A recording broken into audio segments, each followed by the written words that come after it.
अस्सलाम वालेकुम, आप देख रहे हैं ब्रेकिंग व्यूज। मैं हूं मोहम्मद मालिक।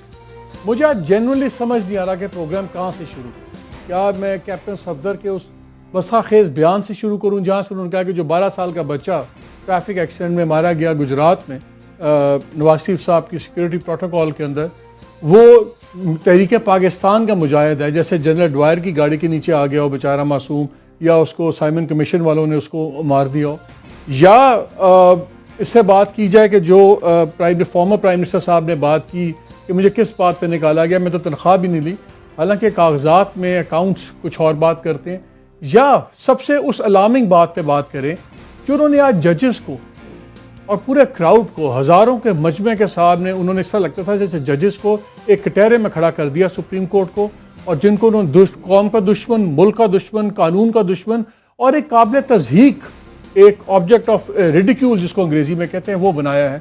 और क्या इसके नताइज होंगे? क्या फॉर्मर प्राइम मिनिस्टर मुल्क को एनार्की की तरफ ले जाना चाहते हैं क्योंकि उनके अपने पॉलिटिकल फॉर्च्यून्स बहुत ज़्यादा डैमेज हो गए हैं, आने वाले दिन उनके लिए ट्रायल की बात है, फैमिली ऑन थिंग, इन तमाम चीज़ों बहुत संजीदा बातें हैं ये, और इन पर हम बात करेंगे। मैं अपने पैनल का आपसे इंट्रोडक्शन करवा दूँ। कराची से हमें ज्वाइन कर रहे हैं, किसी इंट्रोडक्शन के मोहताज नहीं, one of the senior most journalist, मैं एंकर नहीं कहता, एंकर तो एक पोजीशन है, सीनियर मोस्ट जर्नलिस्ट, बहुत ज़्यादा उन्होंने स्टोरीज इन्वेस्टिगेटिव भी की हैं। कामरान खान मेरे साथ हैं। Kamran, thank you very much for joining me. मेरे साथ स्टूडियोज़ में जाहिद हुसैन है, और अगेन ऑथर, जर्नलिस्ट, एनालिस्ट, और थोड़ी देर में हमें ज्वाइन करेंगे Kashif Abbasi, also senior journalist. Kamran, आपसे बात शुरू करता हूँ।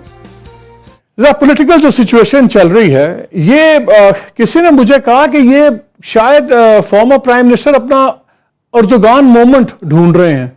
वो समझ रहे हैं कि शायद जिस तरह टर्की में हुआ, तुर्की में जिस तरह तैयब उर्दवान के ऊपर एक क्राइसिस आया तो वो लोग टैंकों के आगे लेट गए, और वो चाहते हैं कि हालात सब, क्या यहाँ पे कोई अर्दोगान मोमेंट है आपके ख्याल में? मालिक, मैं समझता हूं कि तैयब उर्दोगान को मूवमेंट ढूंढने की जरूरत नहीं पड़ी थी।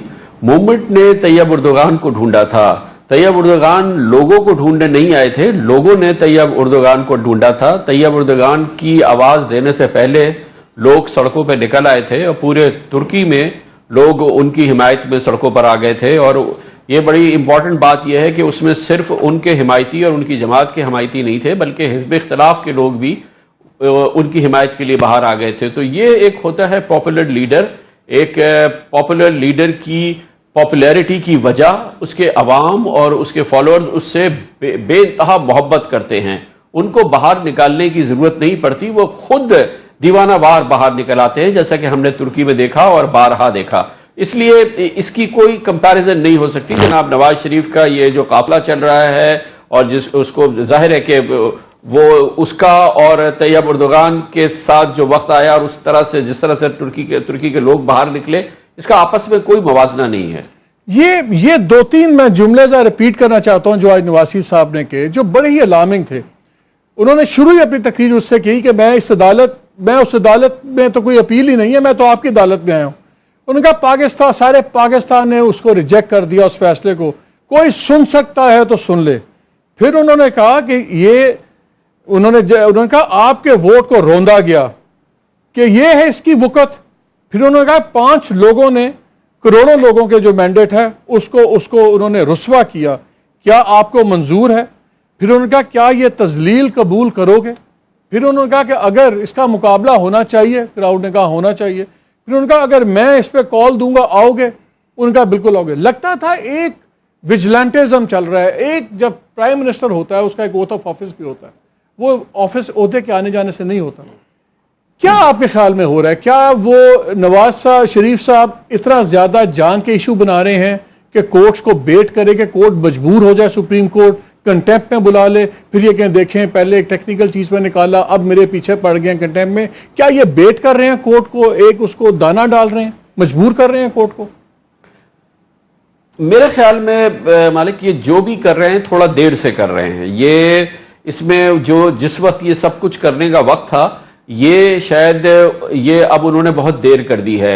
ये सब कुछ शुरू होने से पहले उन्होंने अगर अपने मैंडेट को, वो नहीं समझते कि इस मैंडेट को सुप्रीम कोर्ट में चैलेंज होना चाहिए था, और वो पाकिस्तान के वोट से मुंतखब हुए हैं, तो उन्हें ये बात उस वक्त कर देनी चाहिए थी जब सुप्रीम कोर्ट ये प्रोसेस शुरू कर रही थी, उनकी अपनी दावत पे, उनके अपने बयान के मुताबिक, अपनी ऑफर्स पे, और फिर उसकी कई मराहिल थे जब वो इस चीज को रिजेक्ट कर सकते थे, पीछे हट सकते थे और कह सकते थे कि वो क्योंकि अवाम के वोट से मुंतखब हैं, अवाम ही इस बात का फैसला देंगे कि उन्होंने कोई करप्शन की है या नहीं की है, कोई कानून की खिलाफ वर्जी की है या नहीं की है। लेकिन उन्होंने अपने आप को ऑफर किया सुप्रीम कोर्ट के सामने, वो इस प्रोसेस का हिस्सा बने। खासतौर पर Kamran, sorry for the interjection, वहां नवाज शरीफ साहब जरा बोलना शुरू हुए तो थोड़ी देर के लिए लेट्स गो देयर और सुने वो क्या कहते हैं। वैसे सुना तो उन्होंने बहुत दिया गुजरात में, but let's see, stay with us.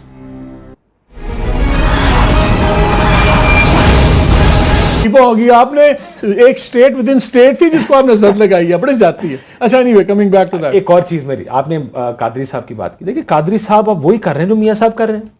Qadri भी मॉब लेकर आ जाएगा आपका सड़कों के ऊपर। किस मुंह से आप कहेंगे कादरी बाहर से इंपोर्टेड है या गलत है? आप वही काम करें। सुप्रीम कोर्ट के खिलाफ आप सड़कों पर आ गए हैं, मैसेज किया, तारीख आपको कैसे देखेगी? बार बार आपने पहली दफा अदालत ने आपको बुलाया, आपने अदालत के ऊपर चढ़ाई कर दी, हमला कर दिया अदालत के ऊपर, तोड़फोड़ करके जजों को भागना पड़ा, कुर्सियां भांगते भांगते जज बाहर निकले। पहली दफा ये हुआ। दूसरी दफा आपने अदालत पे डायरेक्ट हमला नहीं किया, फैसला आपके खिलाफ आया, आप सड़कों पे आके गालियां निकालनी शुरू कर दी। अब गाली निकाल रहे हैं ना जजेस को। अब आपने पैगाम क्या सेट किया? आज तो धमकी, आज तो धमकी है, सीधा सीधा धमकियां दे रहे हैं। आज तो धमकी है। आप पैगाम क्या दे रहे हैं आप कि अगर आप 5, 7, 10 हजार देखें, ये मुस्लिम लीग नून के लिए बड़े क्राउड्स नहीं है। मैंने मुस्लिम लीग नून, मैंने आपको एक वाकया सुनाया ब्रेक में कि हमारे दोस्त 2008 की बात है जब मियां साहब नए वापस आए थे, जिधर कहता उनको ऑर्डर था काफ लीग का जलसा बड़ा होना चाहिए था, तो मुस्लिम लीग नून का जलसा बड़ा नहीं होना चाहिए। कहता है यार मियां साहब जिधर खड़े होते थे 30, 40, 50 हजार बंदा इकट्ठा, हम क्या करें, किधर से बंदे लेकर आए? काफ के बंदे नहीं इकट्ठे होते थे हमसे। This is that Nawaz Sharif and PMLN, जिसका पिछले इलेक्शन 2013 के इलेक्शन में मुझे नहीं याद पड़ता कोई एम्बैरेसिंग या ब्लो पार जलसा था मियां नवाज शरीफ का जिस जगह उन्होंने जाना था। आप 5-5, 7-7, 8-8 हजार बंदों के जलसे करके और बाद में एक्सप्लेन करेंगे देखिए वो टाइमिंग गलत हो गई, फलाना हो गया। गुजरांवाला थोड़ा सा बेहतर है बाकियों से, वो गुजरांवाला का जलसा निकाल के देखें जहां पे मियां साहब खड़े थे, साथ खुरम दस्तगीर भी और मेखला ख्वाजा आसिफ साहब भी खड़े थे उसी जलसे में। जब आपने मोटरवे का नाम, वो बंदे देखे कितने खड़े थे उस ग्राउंड के अंदर, खचा खच भरा हुआ था वो ग्राउंड। आज आप 5-7 चौकों में, कोनों खुदरों में यार बंदे खड़े इकट्ठे करके आप सुप्रीम कोर्ट को गालियां निकाल। ये तो नहीं लगता आपको कि मियां साहब चाह रहे हैं, जिस तरह अभी वो कह रहे हैं कि मैंने तनख्वाह नहीं ली तो मैं उसके ऊपर निकाला गया। वैसे ये नाज़रीन को दोबारा एक रिफ्रेश करा दें मेमोरी के, बड़ी बारी कराया, हाँ बड़ी बारी कराया, आई थिंक फैक्ट ठीक होना चाहिए कि ये वॉल्यूम 9 है जी जो JIT की रिपोर्ट का है। इसके अंदर एनेक्सर H है, G है, इसके अंदर एक कागज लगे हुए हैं जिसके अंदर जो आपकी जबल अली फ्री जोन अथॉरिटी है उसका एक लेटर है जिसके अंदर इनका लाइसेंस नंबर 3209 था। और फिर जहां पेमेंट्स हैं FZE कैपिटल की, उसमें बड़ा क्लियरली मई से लेके अगस्त तक पेमेंट्स गई हुई हैं इस अकाउंट में। तो ये फिर अब अगली बात ये होगी कि उसमें से विड्रॉ नहीं की। तो आई थिंक ये थोड़ी सी ही is being frugal with truth. But आपको पता ना ये तो केस बिल्ड हो रहा है ना। हाँ, ये तो सिर्फ लोगों को वो सिंपल आर्गुमेंट दिया जा रहा है जिसको वो मेरा सवाल दोहराएंगे कि लोग सच बनाना शुरू। मेरा सवाल ये है कि अभी ये इंप्रेशन दे दिया जा रहा है कि देखें हमें तो एक टेक्निकल ग्राउंड पे निकाल दिया, छोटी सी बात पे वोट की हुर्मत उड़ा दी गई और ये गलत बात है। क्या ये चाह रहे हैं कि लीडरशिप ने को ये मशवरा दिया कि आप इतना जजेस को धमकाएं और इतना गाली गलौज करें कि उनको मजबूरन आपको बुलाना पड़े, कंटेम्प्ट में आप अंदर हो जाएं, तो फिर वो कहें देखें ये तो मुझे बस रगड़ रहे हैं। अब केस बनेगा अगर कंडेम में। मुझे लगता है जजेस रिस्ट्रेंट उन्होंने पहले भी दिखाई, जजेस अब भी रिस्ट्रेंट दिखाएंगे। वो इनकी इस जाल में मेरा नहीं ख्याल है जितना मेरे फंसने वाले नहीं है। उन्होंने पहले भी आपने लोहे के चने और जो कुछ कहा उनका बड़े पोलाइटली जवाब अदालत के अंदर दिया गया कि जी आप तो हमें कहते हैं खुली किताब है और हमें तो बड़ी बड़ी बातें बड़ी, वो खोसा साहब ने आई रिमेंबर अदालत में कहा था कि हमें तो बड़ी सख्त जुबान में वो कहते हैं लेकिन हम फिर भी रिस्ट्रेंट का मुजाहरा करेंगे। मुझे नहीं लगता दिल फॉल फॉर दिस, पहली बात। दूसरा देखिए कल वो लाहौर पहुंच जाएंगे, एक और जलसा कर देंगे, एक और इस तरह का बयानिया आ जाएगा कि जनाब हमारे से सुप्रीम कोर्ट ने ज्यादती करी, फिर क्या 3 हफ्ते बाद क्यों होगा? फिर की एग्जैक्टली 8 सितंबर onward where do you go from there. पहली बात तो ये कि उसके बाद आप क्या करेंगे, मुझे तो उसके बाद का गेम प्लान नजर नहीं आ रहा। क्या मियां साहब जलसे लेकर बाहर निकल जाएंगे? क्योंकि एक तरफ आप कर रहे होंगे कि मेरे नाल ज्यादती हुई है, दूसरे इमरान खान खड़े होकर कह रहा होगा कहता है तो चोर है। अभी आप आए नहीं थे तो मैंने कामरान खान से भी एक सवाल किया था, मैं कहा क्या मियां साहब अपना तैयब अर्दोगान मूवमेंट ढूंढ रहे हैं? वो तैयब अर्दोगान भी होना पड़ता ना भाई वो मूवमेंट ढूंढने के लिए। Are you Tayyip Erdogan, do you think I am, you follow that category? अगले ने यार आप एयरवाई वाले ने यार पीछे पह जाते हो, गलत जवाब दिया फैन और लीडर एशिया के सबसे बड़े लीडर है, मैं तो मानता हूं मियां साहब एशिया के सबसे बड़े लीडर है भाई, इसमें कोई शक नहीं है, लेकिन दिखना भी चाहिए। लोग पिंडी से लेकर जेलम और गुजरात तक इट अ मीडियोकर शो है, this is mediocre show, it is nothing out of this world कि नवाज शरीफ खड़ा हो गया और जम्मे गफीर है अखबारें जितनी मर्जी, क्या सर आखिरी जुमला, जितनी मर्जी अखबारें लिख लेना फ्रंट पेज में जम्मे गफीर था अवाम का, जम्मे गफीर नहीं है, दैट्स देयर बिगेस्ट प्रॉब्लम। यही तो मसला है। डॉन की स्टोरी देखिए ना आपने आज, देखिए, और वो इस मुल्क का सबसे कशीरुल शात जो अखबार है वो कहता है कि जम्मे गफीर था। आपकी क्या औकात है यार, मेरी क्या औकात है जब वो कहते हैं जो मुल्क का सबसे जानने वाला नाम छोड़े ना।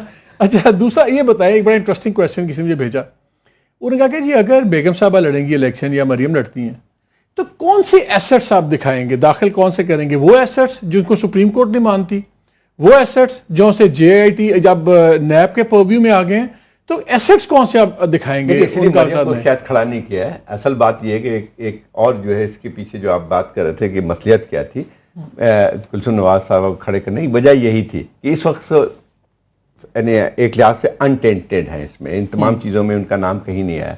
लेकिन आपने थोड़ी सी, मैं उस पर बात करता हूँ रिदवान की, जो है अब बार बार आप जिक्र कर रहे हैं, मसला ये कि रिदवान जो है उसने जाके जो है जलसे जुलूस नहीं निकाले थे।